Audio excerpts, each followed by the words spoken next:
सुन्नु न दाजु, तपाईँलाई एउटा कुरा सोधौँ भनेको। तपाईँले घडेरी बेच्न खोज्नु भएको छ अरे हो? भाइ हो, घडेरी बेच्न खोजे हो। अब अहिले यहाँ पैसा खाँचो पऱ्यो, यहाँ कस्टमर आइराखेको थियो, अनि तपाईँले बेच्न खोज्नु भएको छ अरे भनेर अनि यसो सोध्नु मात्रै खोजेको। ए घडेरी त पुष्पलाल हाइवेमा हो भाइ, चोकमै छ घडेरी त।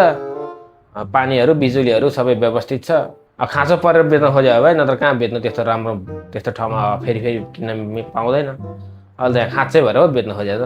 त्यो त थाहा छ मलाई, तपाईँ घडेरी देखिहालेछ नि। कतिसम्म पाए चाहिँ दिन सक्नुहुन्छ तपाईँ? पाएँ भने त त्यो 12सम्म चाहिँ हुन्छ कि भन्ने ठानेको छु। 12सम्म पाए दिने बेच्ने भन्ने सोचेको छु। आनाको 1-12 लाखसम्म दियो भने बेचिदिने हो। हुन्छ हुन्छ हुन्छ। म कस्टमरलाई भनिहाल्छु नि त, फोन गरिहाल्छु नि त।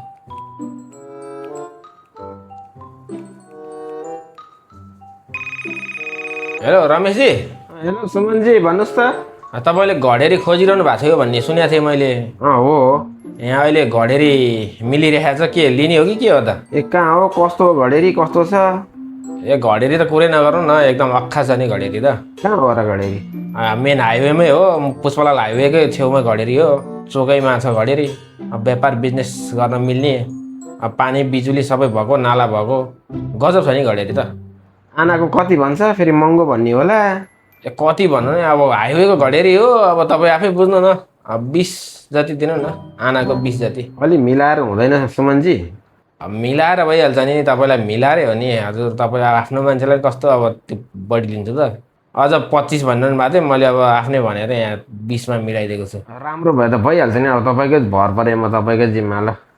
के अनि कुरा फिक्स गरौँ त? हुन्छ हुन्छ सुमनजी, ल त्यो घडेरी चाहिँ कसैलाई नदिनु भन्नु मलाई भयो ल। ल ल ल, हुन्छ हुन्छ ल। घडेरी बिक्यो बुढो, घडेरी कसैलाई नदिनु है त। कैसे कैसे लोग रहते हैं यार यहाँ पर। साला तुमको पागल कुत्ते का गाड़ी उठा के ले जाएगा बता रहे हैं हम।